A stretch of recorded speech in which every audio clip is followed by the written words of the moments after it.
It's Wednesday night. You know what that means. It means AEW Dynamite, followed by your favorite podcast here on Wrestling Inc. Hello, everybody. I am Justin LaBar alongside Issa the Demon Diva and former WWE referee Jimmy Korderas. We thank all of you who are tuning in and coming into the chat for the live version of the podcast here just after 10 o'clock Eastern time in the evening, or wherever you might be in the time zones, or if you're checking us out later in the archive on demand. We appreciate you there, too. We got so much to talk about tonight. It was a very busy AEW Dynamite. We have some news stories to talk about over in the WWE world. But before, let's just get the pleasantries out the way. Ladies first. Issa, what is going on this evening? Not much. Just having fun. I had a great time streaming AEW, watching it with my audience, and I'm here with you guys. Yeah, if you ever want to, as a little appetizer, a little hors d'oeuvre before this live podcast, you can watch along with Issa on her YouTube channel. Jimmy, how are things up in the world of retired zebras? Retired zebras, my knees and my shoulder and my arm is thanking me for the retirement. But yeah, all things are good. It's still a little bit of snow up here, but hey, we're getting past it. Tomorrow night's supposed to rain, so.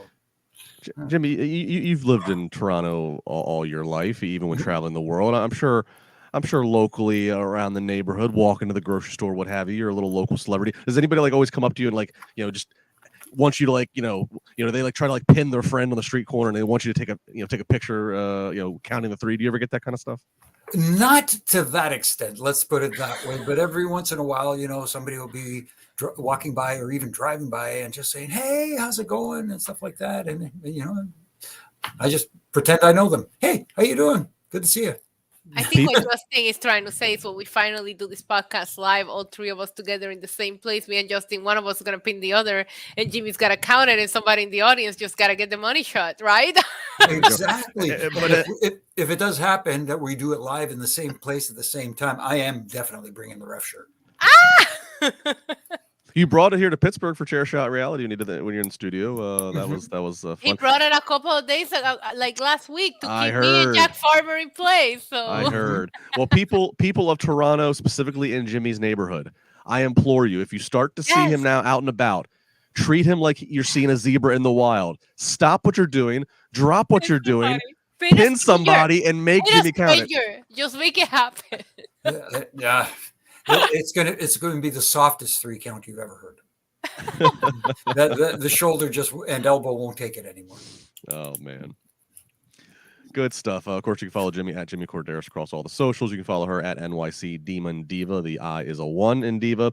Let's get into some news first, both in the world of WWE before we spend the rest of the time on AEW. First off, Ric Flair on the bump as they had advertised, and he was announcing the next member of the class of 2023 for WWE's Hall of Fame. Many of us were wondering, we were speculating on this podcast Monday night, who could it be? Who does Rick have a connection with?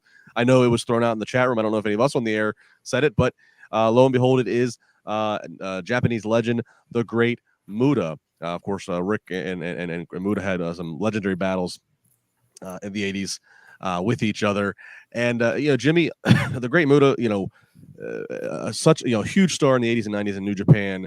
He's wrestled New Japan. He wrestled he was part of that collaboration and partnership with WCW.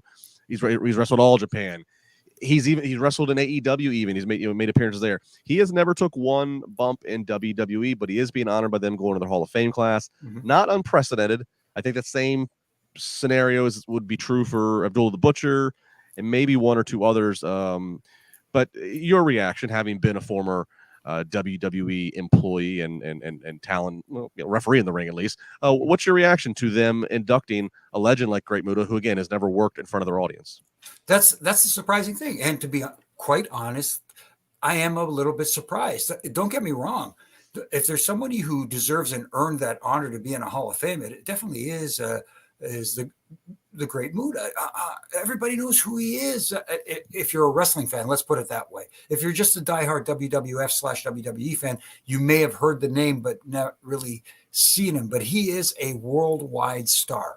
And I like the fact that they've opened the door to someone who hasn't actually, like you said, taken a physical bump in a WWE/WWF ring and recognizing it. I know it probably has something to do with the fact that they own the if I'm not mistaken, the WCW video library and stuff like that. And he's in there and prominently featured. Yeah. So maybe that has a little bit to do with it. But at the same time, I like the fact that it's Ric Flair who did the announcement and doing the induction, because if there's anybody who could put over the fact that what a great superstar the great Muta was, it is the Nature Boy Ric Flair. Issa, like I said, I think we've seen this slightly before in past years. So because of that fact, do you attribute any of this decision to put Muta in as again, Triple H allowing them to say wrestling and not allowing them to acknowledge other companies, allowing them to say dates and things? Or is it just a case of we need to fill out a class each year and he's a legendary performer in the business who's worthy? I mean, you mentioned Abdullah the Butcher in this argument, and you forgot to mention one of his greatest rivals, who is also in the Hall of Fame, and that's Carlitos Colon. I think he appeared in WWE, WWF television in the audience to cheer on Carlito. Carlos Colon, I believe, sorry to cut you off. I believe Carlos Colon appeared in one Rumble. I want to say Rumble 96. Right. And he appeared on the crowd cheering for Carlito, no. but not a very known name in the WWF name. He was in the ring. He was in the ring, though. Mm-hmm.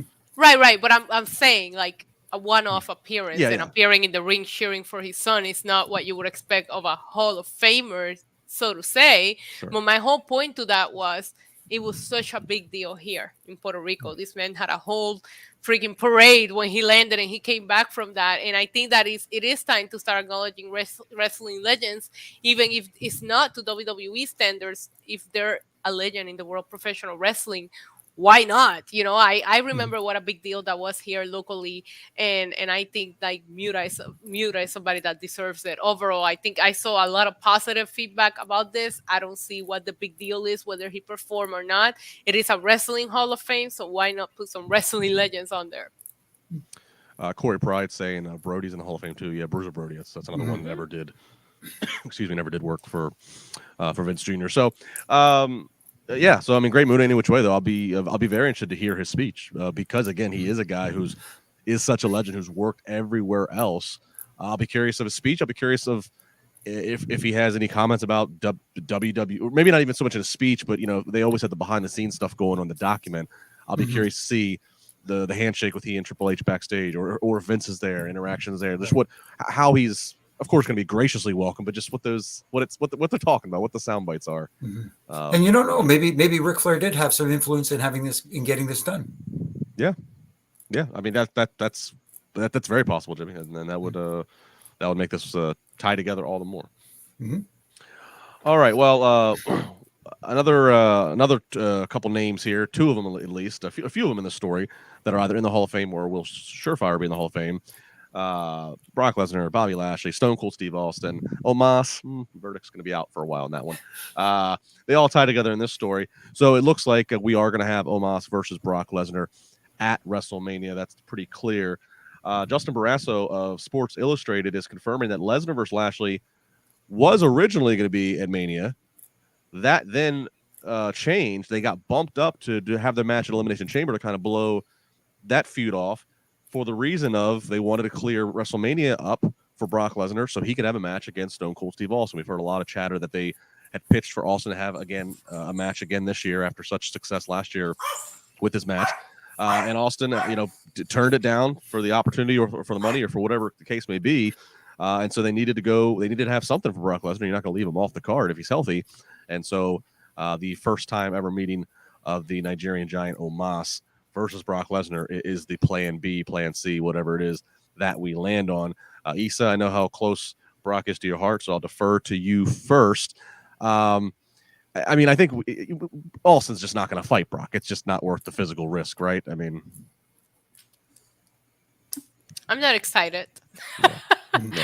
For what it's worth, I'm not excited. I hated that segment on Monday. I mean, there was what was the job? Like, clothesline him out of the ring, and they couldn't even get that right. So I'm scared about how this match is gonna go. But at the same time, for years, people didn't want to see Brock in the main event.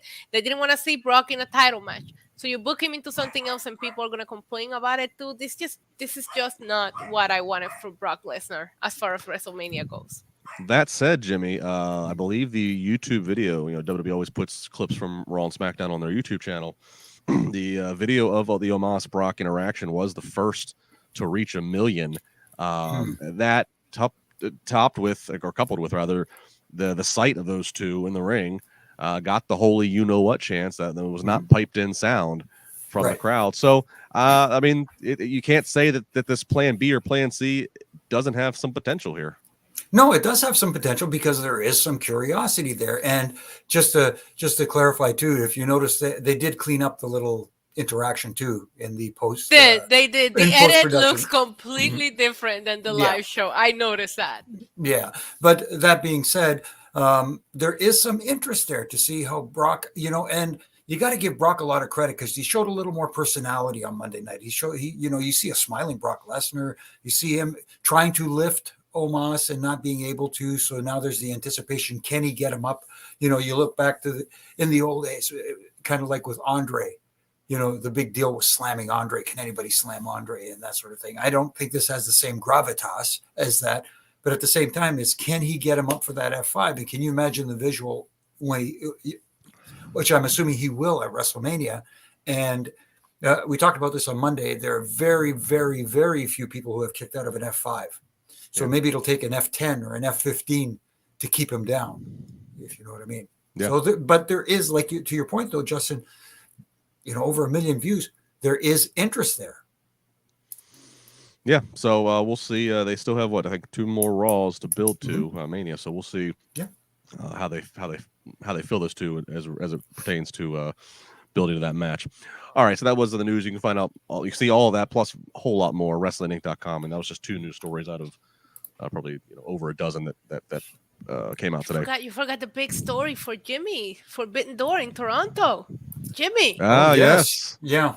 And Jimmy's stripes could go through the Forbidden Door. Yeah. Match. Yeah. I don't know. There may be a little heat between myself and the stripes in the AEW. I don't know. Ooh, I didn't mean to bring that up. I was just saying you're getting a pay-per-view. Good times, Hey, you know what? I wouldn't mind seeing it live. The last time they were here, I didn't get a chance to go. But a good friend of mine is there's a good friend of a lot of people there. So you never know. And I know a lot of the people working backstage. So. Hey, Jimmy works an Invasion angle. He's with the Outcasts that night. The Outcasts, there you go. He's their hired ref. He's their hired ref. After somebody takes a ref bump, Jimmy jumps in from the crowd. Hey, I did break a picket line once, so why not? You're a legend, Jimmy. David Montalvo, thank you, David. Super chat. He says if Farmer pins Issa, then it's a Toronto screw job. It's not gonna happen. We all know it. That's wonderful. Well, I will run for the car afterwards. That's for sure. Issa screwed Issa. She has nobody to blame but herself. Yeah, there you go. Afterwards. All right, before we get into Dynamite again, thanks to all of you who have filtered in into the chat room and are living it up. I know the chat room was very active even before we started the podcast. It was kind of its own little watch along there, so we appreciate it. Like, subscribe, comment on this podcast on whatever YouTube, Twitch, Apple Podcasts, Spotify, wherever you're getting your podcast here. Please leave a comment, rate. That helps us out as we got an exciting 2023 to come. And as always, tweet us. Where are you when you are checking this podcast out? Another super chat here. Antonio saying, well, they didn't start with Orange Cassidy. Of course, talking about Dynamite. No, they did not. And Antonio, thanks for the cue. Let's get in to what they did start Dynamite with. And it was the MJF re-bar mitzvah. MJF out for his celebration. Starts off a little knock on Canada of these people thinking that the Brett was actually entertaining. Reminds him that Sean is better than Brett. That's an easy low-hanging fruit, but it gets the reaction.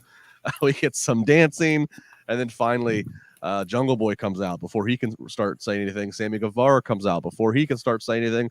Darby Allin comes out. All three talking about how they want a title match. Jungle Boy talking about MJF. He's only ever wrestled in Dynamite. He's never wrestled Rampage, never wrestled Dark, never wrestled Elevation. He gets everything handed to him. Meanwhile, Jungle Boy has been paying his dues. Gets everything handed to him, but yet complains about things going on. Sammy Guevara talking about how he was never supposed to be anything more than Jericho's bump guy, but MJF has had the machine pushing him. Interesting choice of words, as the machine is usually slang for WWE's infrastructure. And then Darby Allin talking about when he decided to become a pro wrestler, and there won't be any bidding war for him because he just wants to stay in AEW because that's where he can be him. And he proceeds to mock and talk about how MJF is just like others in the company, bitching and complaining about their opportunities or lack thereof or situation on social media.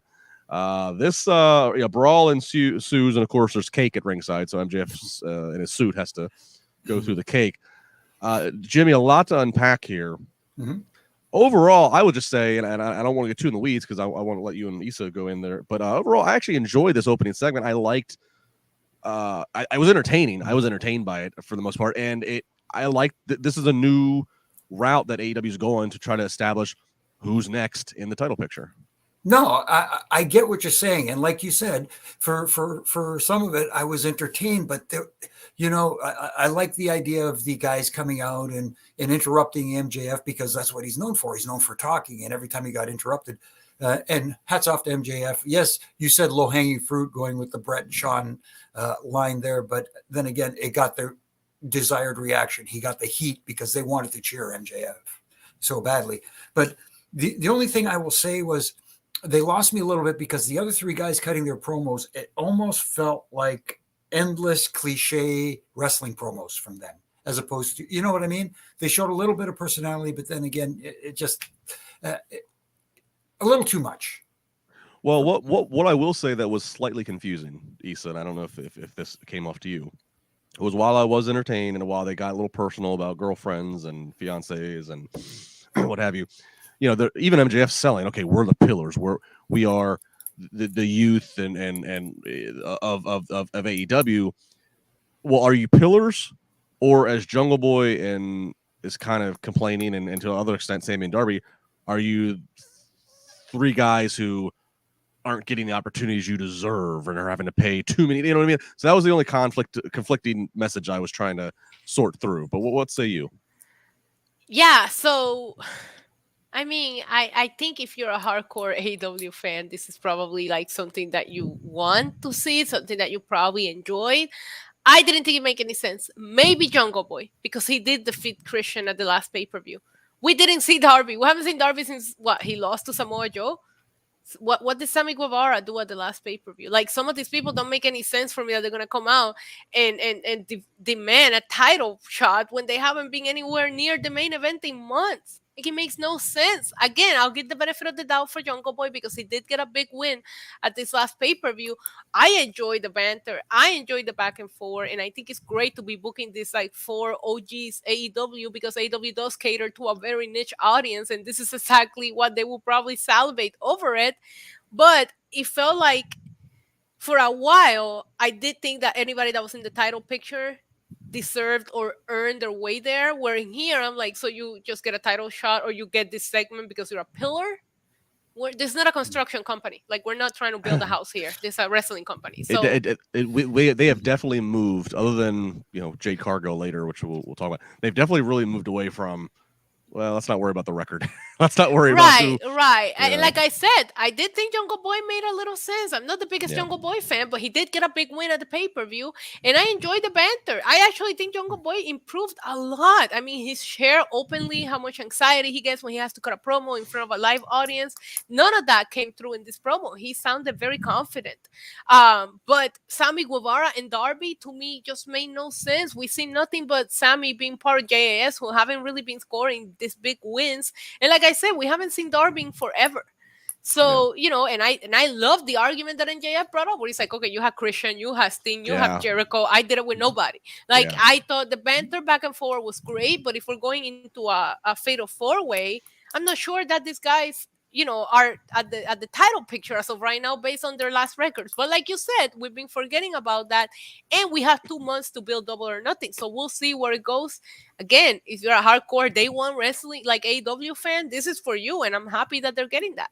Yeah, and to further that point you made, like you said, this is a company that was saying, hey, win and loss records matter. You know what I mean? So, and that's going to play an important part into getting title opportunities and title. And it just seems like you said, 3 guys that just came out and said, hey, I want a shot at the title. Yeah, let's just hope that all 3 of them don't have to go through a series of challenges to figure out who's going to be the number one contender. Let's keep waiting. That. We have 2 months. We had 2 months of our never say never. Our friend Tina Miller saying, "Hey, at least it was different." That is true. George saying in all caps, "Tony's booking." Corey saying, "Issa, I enjoyed it. However, your argument is sound." Thank you. So it seems like kind of it's a mixed bag here. I also didn't like MJF going through the cake. I don't know. When there's I cakes, get it. You knew I it was get coming. it. Then don't do the cake angle. You don't see. There's no way you see that the would- head of that- the table, tribal chief, going through a cake right now in this point of his career. Just pointing out a fact. And I'm a little surprised. Yes, they didn't open with the OC Orange Cassidy thing, but at the same time, opening with a promo segment that went that long was a little surprising to me as well. 20 I mean, minutes. they took their time with it. Finally, they took their time with it and let it They're gonna marinate. build. Hopefully, like you just said, Jimmy, they're gonna build this story. They have to, because some of these guys that are involving themselves in the story don't make sense to be in the title picture right now. But we'll see where it goes. I'm open to seeing where it goes. Yeah, I mean, That cake looked good too. That cake looked good. well, when you have cake, it would be a huge botch if you have cake and somebody doesn't go through the cake. King saying Miro has a better case than any of them. Oh wait, he was banished to the Shadow Realm. I do agree. Nothing against the other three that came out tonight. They all have certain reactions they're getting. But if Miro, who has been gone however long it's been, if Miro's music would have hit and he would have came out, the visual of Miro and an MJF, and if we could just get something back, if we could just do something again with Miro, I don't know what there's so much that story, but I think we've heard he's under contract for like 2 more years. So I don't My know. favorite thing about this segment was just Darby saying how they tried to make him change his movie and he wasn't gonna change it, so he dropped out and the crowd started popping for it. I was like, what are we teaching today's youth? Like, why are we clapping for this man dropping out of college? Don't do that. Yeah. I don't know. Maybe I always say that his career can only go so long with his style. Maybe that college degree will be needed eventually. I don't know. Hopefully, we can go back and finish the credits. You never know. But then again, and this I'm being serious. Actually, I don't think Darby's not a guy that can wrestle, nor if he even wants to. I don't think he's a guy that can wrestle through all of his 30s based upon his style. But he has shown, and they've utilized with his character, he could probably then just transition and work in their video production department if he had such aspirations, because he does seem to have a true. But he dropped out. Do you think he knows how to use the latest editing software? Tony Khan makes him go back to night school. There you go. That's a storyline right there. There we go. Yep. There we go. Or maybe he learns from Sting. What if that's why we haven't seen Sting? Because he's taking video editing lessons to teach Darby. Now you're just writing like SNL skits for. There you go. Because it will be entertaining. You know it. Yeah, that could all be on the reality show when that starts in. Darby tried to learn Adobe Pro. Like, oh my God, stop. Insane. All right.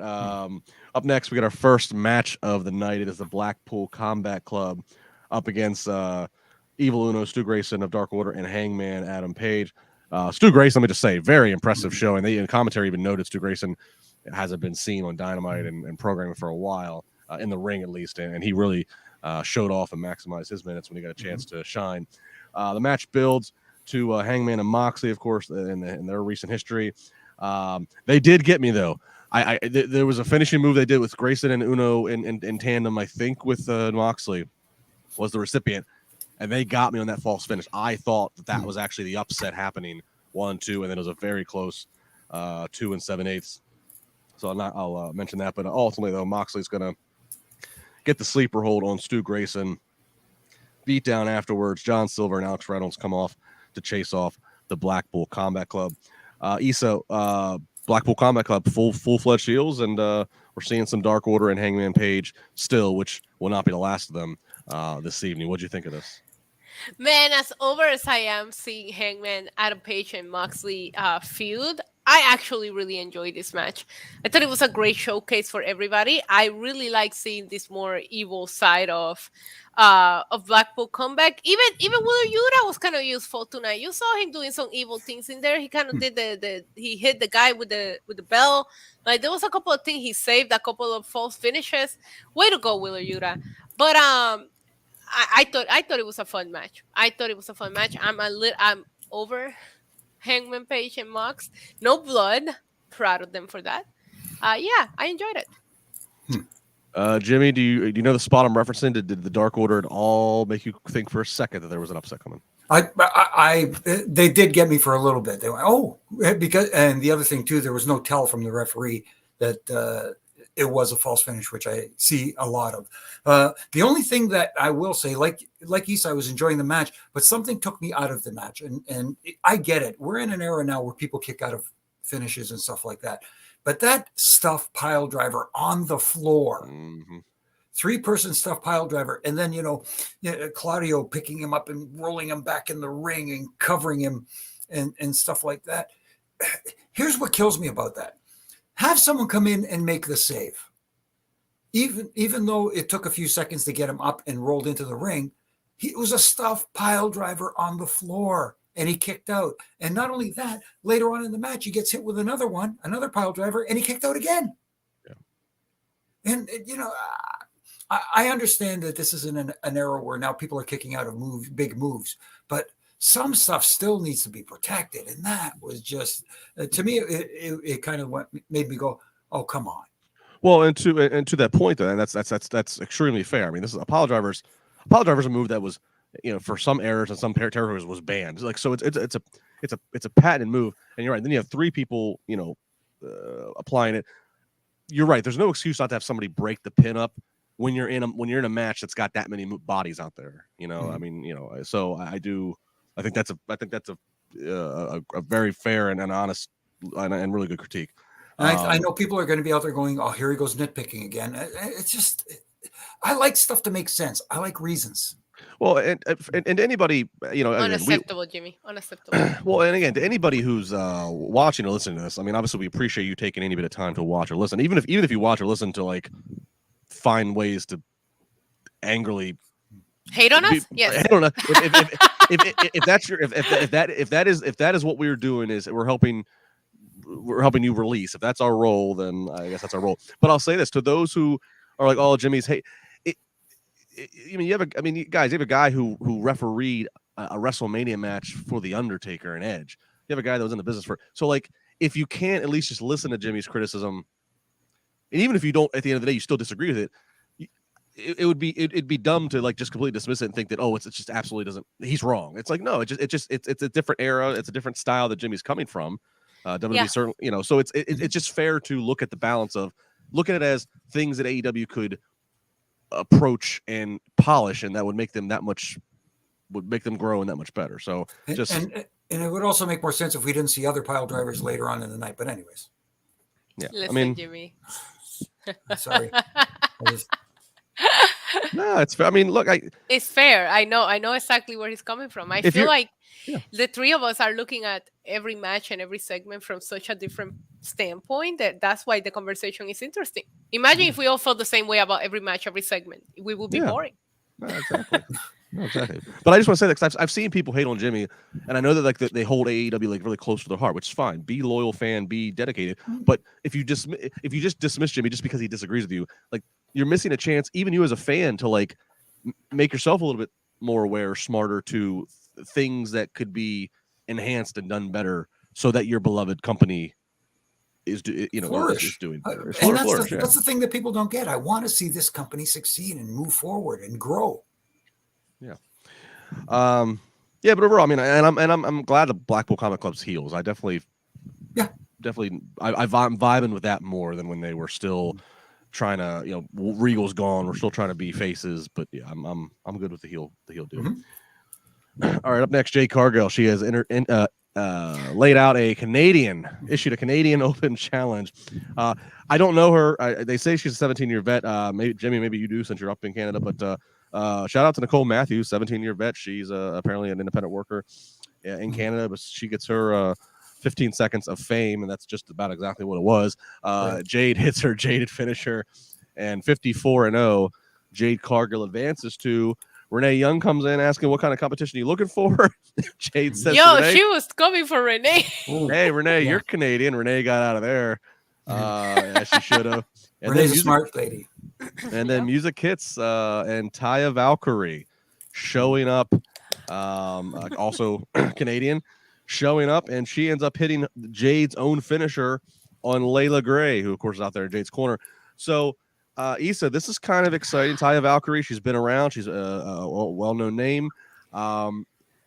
We've talked about how this secondary women's title, Jade's just doing this Goldberg-esque kind of thing, but not really beating anybody. But now looks like they're finally ready to give her first real challenger that's going to be built to. This is needed. 1000% needed. I need Jake to be involved in a feud with somebody that has the name value, that you can build that disbelief that she could lose here, right? And I'm gonna be stop. My dog is excited about Taya Valkyrie. We love Taya in this household. Okay, I'm gonna be blatantly honest. Bias here. I had a chance to interview her not too long ago, and me and her sat off the air before I started recording the interview for 10 minutes talking about our dogs. So how can I not love her after that? Yeah. She had her dog in her lap and I have my dog in my lap as we're going into the interview. We bonded. I love her. And then Tony Khan tweeted the graphic that she's all elite. This isn't a one-off for Jade Cargill. It sounds like Taya's here to stay.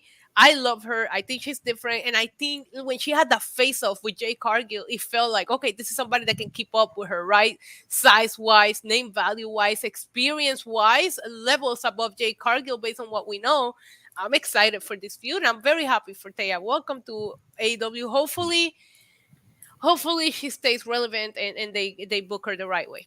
And this could be a chance for Jade Cargill to have her learning curve grow quicker than it's been. Working with somebody like Bernie DC, kind of playing our stats as he tends to do. Thank you, Bernie. Saying Nicole Matthews was actually in 2018's Mae Young tourney, beat Issa Dawn in the first round and lost to Tegan Knox the second round. Thank you, Bernie, for that. Thank you, Bernie. So good to hear that. And Jimmy, Mike Martin, backing up what I was saying here a minute ago on my soapbox about people not listening to what you have to say, saying I don't get how far off Jimmy is on a lot of things when he's been privy to so much. So I think times have changed.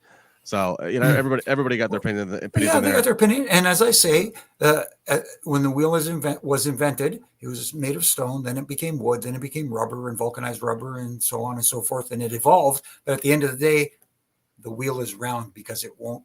The car or the cart or whatever won't go if it's square or triangle or any other shape. Anyways. No, it will not.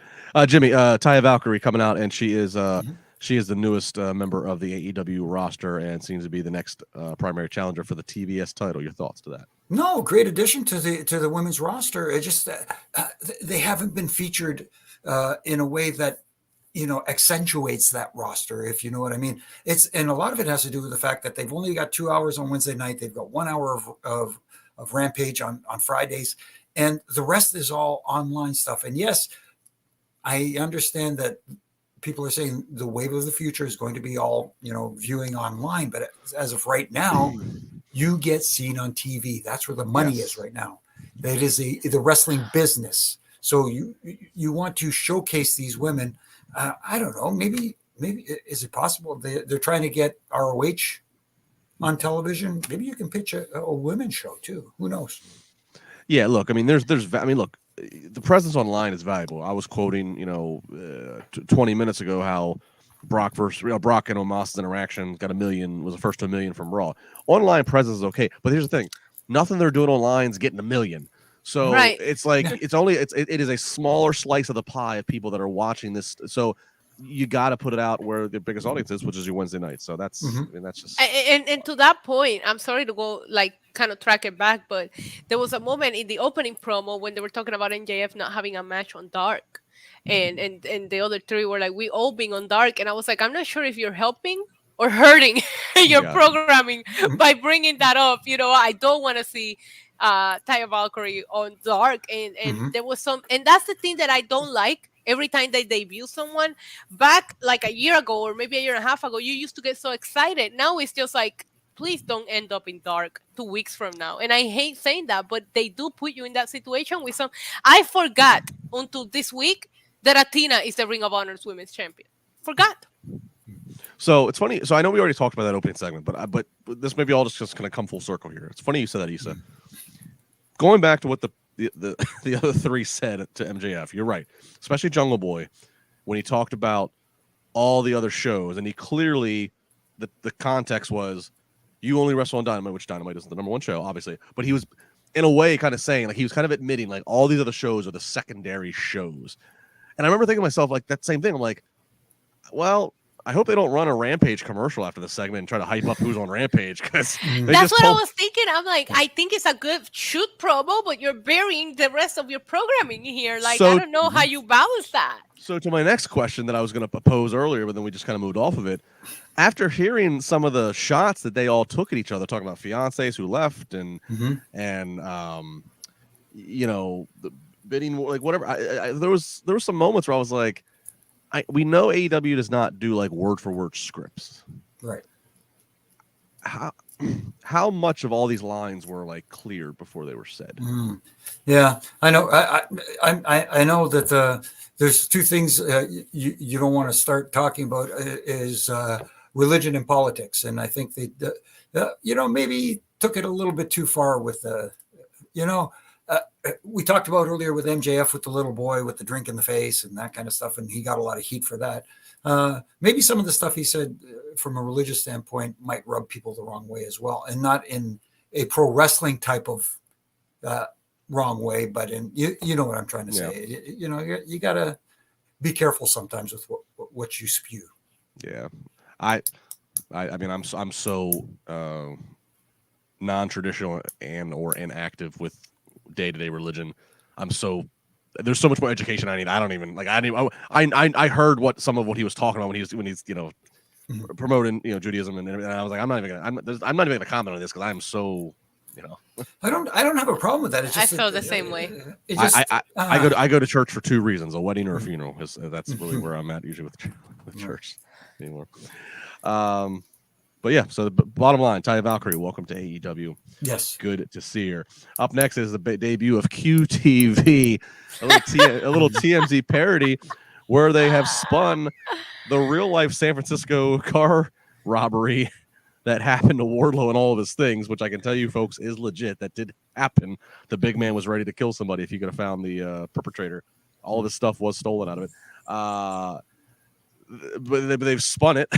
That it was QT Marshall and company behind it. And I'm like, I don't hate that. Why not? If it happened, it happened. Make it, but if it gets some heat or can add to the story, some funny things. RJ City's in the back with a little cameo. That's fun.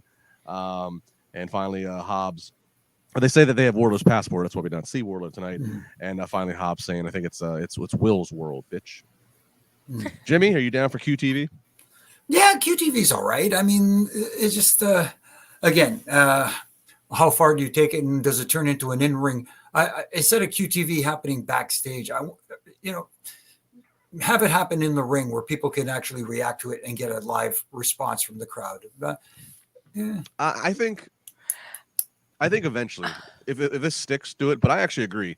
Do the first couple, pre-tape it so you can get the lines right, you can get the editing right, whatever. I mean, because they're parodying the TMZ show where I don't even know if it's on the air still. Where the damn editor of is it Harvey something where he's standing there over the cubicle, like, I mean, so they have to quick edit. You can't really do that, and it would be hard to do live. So I'm actually okay with how they package this, Issa. I mean, I thought it was kind of, I don't know, it wasn't too long, they just kind of I popped for it. I thought it was well done. Jimmy, I'm sorry. I actually like the fact that it was pre-taped because we see so many talk shows in wrestling that are in the ring and they all end the same. This felt different. It was refreshing. In a way, I get that you want to attach Hobbs to QT after the finish last week, but in a way, I kind of wish that. Oh my God, night one. I kind of wish that Hobbs wasn't a part of it, and I love that they turned this whole robbery into part of the storyline. I didn't mind this segment at all. Thought it was great. If you're watching the video, this is why you got to watch the video version. Sometimes we throw up comments without even narrating them. So if you know, you can watch the video stream. Yeah, I don't know. I was fine. I think again too, like they were trying doing comedy. They're trying to like compare Wardlow to like Batista, and or he's Batista, or not compare him, but saying that he's Batista light. And I think all those things, like, do it, shoot a whole bunch of stuff, and then kind of cut and see what comes out good and what sounds right, what hits. And fair. So we'll see. Very fair. We'll see what we do. All right, up next, All Atlantic Championship match. Your champion Orange Cassidy up against Jeff Jarrett. Double J does a sharpshooter at one point. Orange Cassidy reverses. Match was going. I was enjoying the match. Double J knows how to get heat. I was enjoying the match. Then things started to get nuts, and not slap nuts, but just like dumb nuts. There's a ref bump, and so Jimmy's Jarrett, favorites. Jimmy's favorites. Mm-hmm. So the ref bump, and then Jarrett has this guitar in hand, getting ready to use the guitar. Well, then here comes Aubrey Edwards, the other referee. She comes all the way from the back, all the way out, takes the guitar, wags the finger at Jarrett. Mm-hmm. So that all happens, and then like it looks like, and then Orange Cassidy tries to do like a weird Eddie Guerrero imitation where he gets the guitar to Satnam Singh, and then Orange lays down as if he got hit with the guitar, kind of, but the guitar is still intact. So then Aubrey throws Satnam Singh out and throws Sanjay Dutt out. So then that's a whole thing. And then Jay Lethal comes out. He's not really in a cast. He ends up hitting Orange Cassidy. So we think that's it, but that's not it. It's a false. Jarrett keeps going. Orange Cassidy eventually gets the win. So I have to go to the referee first. Two things, Jimmy. First off, I know that the idea here is let's throw as many damn obstacles at Orange Cassidy as possible to make his win against a legend like Jeff Jarrett even bigger. I get that. But I don't understand. The Gaga got way too crazy for me, the execution of it at least, because if by the logic of another referee has to come out from the back just off of the grabbing of a foreign object, he hadn't even used the damn guitar yet. If by that logic, there should be another referee out there every damn match.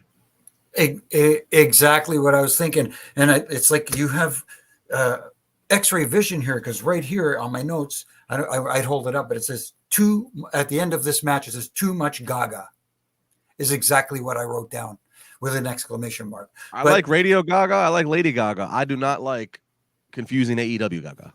Yeah, exactly. And here's the thing too. Okay, I understand sometimes it happens where there's a ref bump and you introduce a second referee to the ring. But here comes a referee to the ring, instead of running down to get storming down like you're like come on. Again, here it is.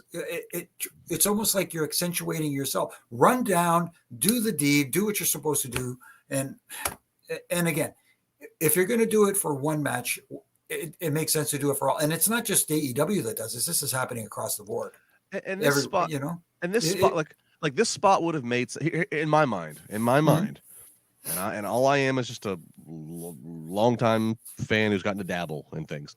In my mind, the context of this would work, of what they did, would have worked had Aubrey Edwards refereed the last 10 Jeff Jarrett matches, and there'd been some kind of running theme of where, like, that would have made sense. That, like, or that would at least try to make the sense of it. But it was just so like, well, why the hell is she coming out? He hasn't even used the weapon. Mm-hmm.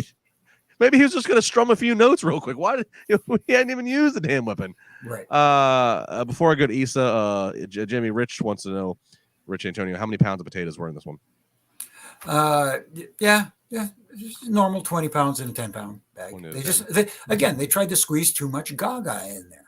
A lot of potatoes. Issa, are we making mashed potatoes here with this? What did you think of this?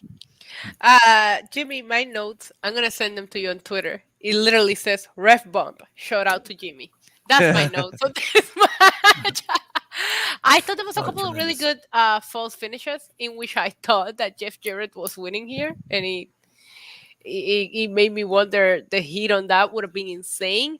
But yeah, a little too many distractions, a little too many things that I couldn't suspend my disbelief. But overall, entertaining if you're willing to overlook these things. Yeah, but again, here's the thing. Here comes Jay Lethal with the gimmick, and now foreign objects. You're kicking out of shots with foreign objects too. I mean, so at some point, it's got to mean something. It's got to draw the line somewhere. Orange Cassidy's still champion. We did some super chats that we wanted to grab to earlier that we moved. Mr. Pilon E805 saying for $5, thank you very much. Can you see a matchup with MJF and Miz promo if WWE and AEW can work together? WWE and AEW aren't working together anytime soon, But if in 2024, if MJF in fact does jump ship, I think that there is an inevitable Miz TV episode awaiting. Oh, I can only imagine. I got some Miz vibes out of MJF tonight with the suit, the sunglasses. I saw it. It made me want to see this promo battle. Yeah. So yeah, I don't see them working together, but I don't see them work. I don't see the companies working together, but I could see those two if they're on the same roof, having something to say with each other. All right, the Outcasts come out now. I gotta say, just because I wasn't on last Wednesday because I was gone, and I didn't do the AEW pay-per-view a few days prior. So it's my first time getting to comment at seeing it. I see the Outcasts come out, and of course we've already drawn the comparisons of like Outsiders, NWO spray paint, NWO light, very light, like lighter than light. And now the graphics, they got like green, look like DX green on the graphics and the video board. I don't know if we're trying to do that or what. They're all wearing flannel. Like it's like they're harnessing all these like gimmicks. We're harnessing a little NWO Outsiders. We're harnessing a little DX. They all got flannel on, like they're part of Raven's flock. Like I guess it's like the greatest hits here. Ruby said the grass used to be greener in AEW. Saraya mocks the fans, neck beards and twits and all the normal spit. Tony Storms laughs that she was interim champion. They said they're here to give the audience doesn't know what they want. The audience they're here to give the audience what they need. They then mock and run down some of the ladies. Jamie and Britt Baker hit the ring, but 3-on-2 outnumbers them. But then Rio, Sky Blue, and Willow Nightingale come out, and that is enough to chase off the Outcasts here. Issa, I love me some Saraya, some Paige, whatever you want to call her. I love her individually as a performer. I'm intrigued by her as a person and her career. She had a freaking Hollywood movie that The Rock EP'd for Pete's sake. So I'm a fan of her. Tony Storm, I'm a fan of individually. I love Ruby, Heidi, whatever you call her. I've always loved her very unique look. I'm sorry. That does not mean putting all three of them together in this deal is a home run, and it's not for me. I think it's this whole almost NWO wannabe vibes that we're getting from these ladies. That's not what's clicking for me. I did think that Ruby made some very interesting points last week, and I did think that they made some very valid points this week. It is the way that they're executing this whatever they have going on that's not clicking. Because they really do have valid points when you hear their argument, but this whole spray paint, the Outsiders, that's the part that's not clicking for me. I wish they were just coming out as themselves, drop the spray paint, drop all of that, and just explain why you decide to unite. And I think that will click a lot more than what they're doing right now. Maybe they're trying too hard. I don't need an NWO remix here. It's not it for me. But I do think that some of the points are valid if you're willing to overlook how bad that is looking right now. So what, like Jimmy, what's the goal here? What's the Jamie Hayter and Britt's kind of the two that they've been most consistently kind of feuding with. What is the goal? I like there's no like Jamie is the champion, but I don't know, like what is the goal here? Because to me, this feels like you have Saraya, you have Tony Storm, you have Ruby, and then you have Jamie Hayter, who's become so organically over. Britt, who obviously I was at Britt's first match here. I've told everybody in the world for the last 6 years, Britt's is going to be a star. You have all this talent that's either established and has been to the top of the mountain, or who's up and coming. You have there is a ton of talent that's coming on the screen in this segment, but it just like is this Tony Khan needing some writers? Or is this is the talent booking themselves and they're just all booking themselves in a corner? Like, what is this? That's the thing. What is this? And that's the problem here. This is something that happened organically, this us versus them mentality. Oh, here are the people coming from that other company that we don't like right now. And they're taking over and they're taking spots away from our homegrown, quote unquote, homegrown talent. So the rivalry and the, us versus them is a good idea in theory, but keep it simple, stupid. They're trying to overthink it. Like I sometimes, like you guys said, they're trying to make it come off as maybe the invasion angle or something like that. And that's not what this is. This is some talent that's left one company to go to another company for a different opportunity.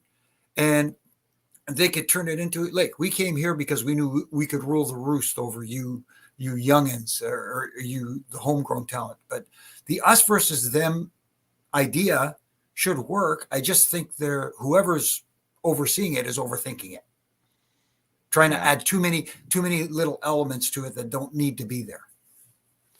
Yeah, I don't know, and I'm really curious. Like, when you signed Saraya, was this the plan you had that you're? I mean, or was this is this a reaction to something you heard or didn't hear? I don't know. I'm just, this whole thing is, and again, I mean, like I said, I can't. There's a ton of talent you're dealing with here, good talent, but I don't understand what the application of this is. Maybe it'll advance and pay off to something, and it'll all make sense. But right now, not seeing it. All right, we got our main event, trios championship match. House of Black, who are your champs. I love the TV entrance. Love the way it looks on TV. Love their appearance on the stage and everything. Love that. House of Black up against the Elite, up against the Jericho Appreciation Society. Of course, Kenny Omega with the Elite and Jericho with the Jericho Appreciation Society, both from Winnipeg, you idiot. We really build to the Jericho-Kenny interactions. First it's a hockey fight. Then it's them working together to slam Brody off the top rope. The match is, there's a lot going on. I'm not going to play-by-play the match. Go watch it if you want to see it. But the crowd very loud for this, and good old Winnipeg. I don't know how. I mean, Winnipeg doesn't get WWE or AEW there every single week, so it's right. You could tell they were into this. So good on Winnipeg. All right, here's where the real interesting, mistimed stuff all comes here. House of Black gets the pin on Daniel Garcia. So House of Black wins. Figured they would. They retain the titles. Jake Hager then comes. Jake Hager comes out, and he gets in the ring and just starts beating up at House of Black, but he's outnumbered because of the numbers game. Well, then all of a sudden, as that's happening, we see what is spilled out from backstage to the ramp. Dark Order and Blackpool Combat Club, they keep fighting. Well, Dark Order gets kind of beat up, but Hangman still gets out to the ring. Hangman now is in the middle of the ring to stand up against House of Black. Of course, Hangman's outnumbered. Coming in behind Hangman is the Elite. The crowd pops. House of Black retreats. Hangman doesn't know who's behind him that just potentially saved his ass from a beatdown. And Hangman's going to start to turn to see, and we're off the air. Right. It just, the moment was stolen because they couldn't speed up 30 seconds faster. And I get that you want people to anticipate what happens next, to want to see what happens next, but this is not how you do it. You don't do it right there. Maybe you have the turn. They face each other. You get a little bit of a look from both sides, and then you can go back and then say, "Oh, did they interact? Did they get physical? What happened then?" You didn't even get a chance to see a facial expression. Again, problem was here too much going on at the end after the match, and now they're over the 20 pounds. This was way over. This is well over the 20, and that's what pissed me off. And they started this main event at a pretty good time. I saw when they started, I was like, okay, that's good, because they I thought they were going to get plenty of time. Yeah, they let the entrances breathe, which do it. You got Kenny and you got Jericho, for the first time ever on Dynamite in Winnipeg. Like, yeah, let it breathe. Like, don't But like when I'm looking at it and it's at 10:58, and then I watch the clock switch to 10:59. I'm like, all right. The match is still going. It hasn't even ended at 10:59. I'm watching. I'm watching Aubrey. I'm like, I know there's probably 3 more spots everyone wants to get in. Jericho, call the audible. Tell them we're killing these 2 spots. We're just getting to the point of, like, you got to just get, because the money is what's apparently happening after, which is the big reveal of Hangman seeing his long lost friends maybe coming back to him. And that's supposed to be an emotional moment where you let the crowd, react to his facial expression and go off the air with that. And imagine going to a Scorsese film and we're getting ready to see the final. I couldn't. I was so aggravated by this. But here's the thing, too. You said something very true and interesting. Letting things breathe. Yes, I get you want to get your spots in and get everything into the match. There was one moment in the match when Kenny Omega and Chris Jericho first entered the ring together, and the crowd started coming. You could hear them, and they started going, and then they killed that moment like they went to commercial. Yeah. Mm-hmm. Are you kidding me? Are you know what I mean? It's like, oh my goodness. No, they went to commercial. This was a moment where you let your home audience soak it in. You know, it wasn't exactly Hogan Rock at WrestleMania 18, but at the same time, it was a moment. And you gotta let moments. And that's where, Jimmy, to the whole commercial thing, the other side of it, we've critiqued WWE about this, of how it's too formulaic of, you know, it's a big spot, somebody gets to the outside, and then it's like a reset in the match, and they tossed a break. It is formulaic, it's repetitive and annoying after a while, but it is safety. They make sure that they at least let the audience just come down and just send them to break versus having them all up and amped up and then just completely cutting their legs out. You know, I mean, Issa, well, I mean, I think we're all in agreement if this was really poor time. But I mean, I guess let's get back to what they're trying to do here. Taken away here, House of Black still champions. They're going to tease, I guess, maybe Hangman with the Elite. Like, what did you take away from this that you like or don't like? Before we get into that, I just wanted to point out how throughout the show they made it a point to show all the recognition that they gave Jericho being in Winnipeg, but none to Omega. I was like, wow, Jericho got a whole street named after him. He got the keys to the city. They showed nothing for Omega. Anyway, Jericho gets the key to the city. Omega, we'll give you a free lunch. Omega gets his parking validated. He gets his parking validated at the end of the show. Anyways, it seemed like the crowd was very excited to see both men come face to face. I was advocating for a 1-on-1 between the two of them for Winnipeg. But what do you know? Yeah, I am, like you said, and I'm an avid viewer of BTE. So, like, seeing Hangman reunite with his friends, you know, like, this is a big moment. And it just felt like you downplayed it. You went off the air at such an odd timing here. I really enjoyed the match. I thought there was a lot of good wrestling on tonight. You had to suspend your disbelief for a lot of things, like what we were pointing out. Every match had its weird moments. It was just, I'm excited for the trios title picture, right? I remember when the Elite had it, and we're having this best out of 7. Then the Elite have it, and you're like, where are they gonna go with this? All of a sudden, they kind of made it excited. I was excited for this match going into tonight. House of Black, the Elite, Jericho Association Society. Now you're adding Blackpool Comeback. Like, I really think they're trying to make the trios title matter while House of Black have it, which is a good thing for House of Black. So overall, I'm here for all of this. I just wish they would have done a little bit more with that moment between Hangman and the Elite, because it does have sentimental value. Bernie, Omega got the poutine and the pat on the back instead of the hot dog and the handshake. They were like, you're from North Carolina anyways, Omega, go away.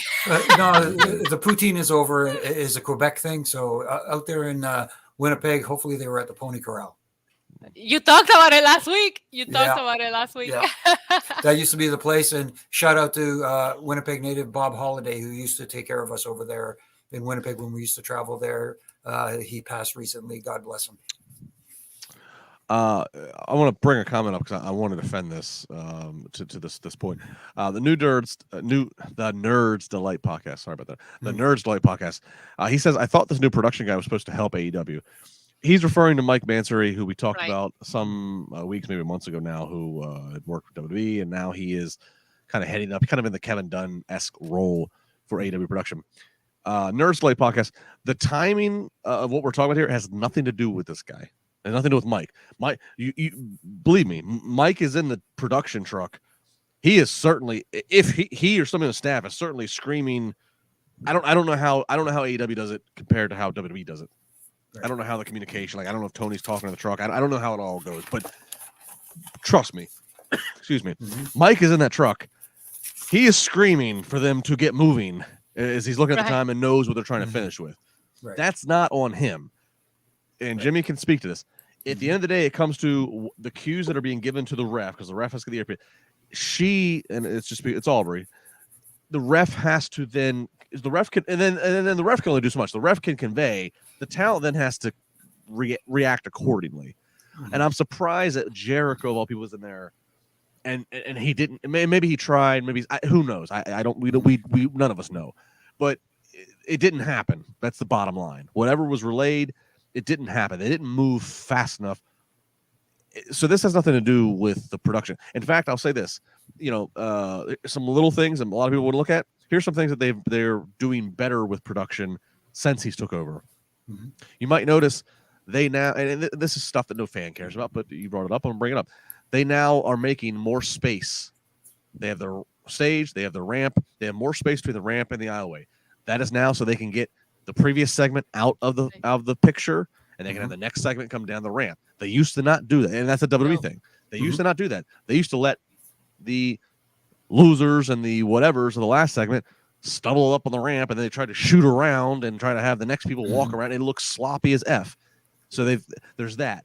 And there's a lot of other things that they are starting to they've improved if you're looking for it. So their production is growing where it can, but it's that this was nothing to do with production. This is everything to do. Let's keep it real. This whole timing issues is every company's like. Yeah. It's a fault for it at one point or another. We've seen WWE cut it close on their finishes as well. It just happens. It happens. Mm-hmm. Here's the other thing I will say. Here's one thing that from and I wouldn't be surprised if production says to Tony, please have them start doing this. It drove me nuts. And Jimmy, I almost text you, but it all happened too fast. Mm-hmm. Trios match, this main event. All three of these trios that came out all have great entrances. Mm-hmm. Mm-hmm. I complimented the House of Black a minute ago. I popped for the Elite and Kansas playing, and of course JS is over with Jericho song. They all come out and they all get in the ring. They all do their pose. It all looks great. The entire time, the referee is standing directly behind them all. Jimmy, am I making this up? Isn't the directive is ref? Get out of the way. If you got to hide behind the ring announcer, all of you get buried into a corner. Tell the other wrestlers who have already been introduced to get out of the ring. Mm-hmm. And then you ref and ring announcer need to stay in the ring, but go bury yourself in a corner. Exactly. Do not stand behind the talent that are posing to the hard camera. Exactly. And that's the thing. You get yourself, you may not be able to get completely out of the shot, but at least get yourself away. Don't stand in the center. The one that kills me even more is when you have a face-off between two wrestlers like this, and this is what you see in between. The face of the referee, yeah. It's funny that you brought that up, Justin, because I just recently started ring announcing here in Puerto Rico, and that is actually one of the very first tips that were given to me. Yes. And I didn't even catch it. I always announce I'm in the corner, especially something is going on while I still have something to announce. But it was my sister who was like, "Why is every picture that comes out of you, ring announcer, you're in a corner?" I'm like, "Because that's where I'm supposed to go, okay?" Mm-hmm.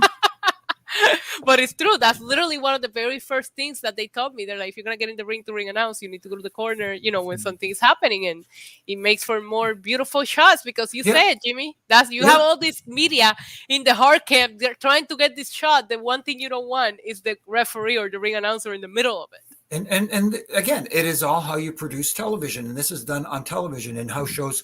If you practice it at house shows, then it becomes natural. But at the same time, at a house show or a live event, it doesn't matter as much, but you're on television and you have to treat it differently. You position yourself differently. It's like we talked about on our podcast, another podcast with another referee, two referees actually this week, myself and Mike Chioda and Brian Hebner. Vince used to get hot with referees, don't block the talent on the hard camera side. Mm-hmm. Try and work the horseshoe shape. Yes. I was getting ready to say to you, just don't ever turn your back to the camera. Always be working. Yes. Yeah. Like a horseshoe where you're doing the three sides and very rarely step in front unless you need to be. And I've told this story before. Don't block the talent from the hard camera side. One time on a false finish, because Vince had this thing about seeing both shoulders when the referee counts. And I noticed a lot tonight that they were nowhere near seeing both shoulders. And that's another thing that just drives me insane. But I slid out of the ring to count on the apron because both shoulders were parallel with the ropes. And I got back to Gorilla after it was a false finish, 1-2 kick out. And I slid back in. And I get back to Gorilla, and Vince pulls the glasses down to the bottom of his nose and gives me the old come here. He goes, "Why did you slide out of the ring for that false finish and count on the apron?" I said, "Well, Vince, I couldn't see both shoulders any other way, so that was the only way I could see him to count." He said, "All right then," and pushed his glasses back. It didn't say thanks or anything, just and went back to watching his monitor. And I see Briscoe out of the corner of my eye going, "Good, go." But no, you're right, Justin. The referee has to be there, but at the same time, not be a distraction. Yeah. Anyway. Yeah. Literally one of the first things that was said to me when I started doing what I'm doing now. And it was like funny. I'm like sitting here waiting for tips on how to announce what they wanted me to say. And they were like, "No, go to the corner." And I'm like, "Okay, got it." Like that's all I kept hearing. Yeah. So it's funny that at every level, and you start seeing it differently in once you're in different roles. But that's a big part of it. Issa, the first time I ever started thinking about this and had to think about it, and I had Mhm. good people advising me, was over 10 years ago. I was special guest refereeing in a storyline. It was PWO Wrestling, Johnny Gargano's family's promotion in Ohio, and storyline. I had a special guest referee, and it was like always stay to the third. Yeah. Don't be behind any one of the talents, and don't be in the wrong situation. Like we said, right in the middle of them. Stay to the third. Stay off of them, so they're not going to be Irish whip. It's like, and it's like you never think of these things, but then all of a sudden, when you apply yourself in the situation, apply yourself as a ref, apply yourself as a ring announcer, apply yourself as the executive producer in the truck. You start thinking, okay, where should I be? What should I be doing? Right. Right. And they told me that too. Like I was saying, when I first came out and welcoming the crowd to the show, they were like, "No, we want you front and center for that. As soon as you announce this person, go to the corner." And I'm like my brain is like, I think I remember go to the corner before I remember the name of the next person I'm gonna announce. You know what? I blamed Aubrey for being right there behind the trios making a thing. She's one that you see in the middle of all the shots a lot of. Yeah, but I was going to say this. I blame her. I've enjoyed his work and I enjoyed his book when I read it. But Justin Roberts was standing there too, and it's like I'd like to think that he should know better too. So I don't know. I was like, why, dude? Why are you standing? You should not go to the corner. You're if the trio's posing can be used as a nice piece of B-roll for a video package forever, now the video package forever has you standing there going like that. Yep. It's a great point. It's a great point. See, it's not like Tony Chimmel who has trouble getting out of every camera shot, but I digress. Oh, the Flyers fans. All right. That's going to do it for our AEW Dynamite talk. We appreciate all of you guys again. Like, comment, subscribe, do whatever you got to do. We love it if you tell us where in the world you are. How do you listen to this podcast? What are you doing? Are you driving? Are you working? Are you in class? Are you cleaning the house? Are you working out? What is it? We'd love to hear it. Appreciate it. Hard plugs and goodbyes for the night. Issa, go first.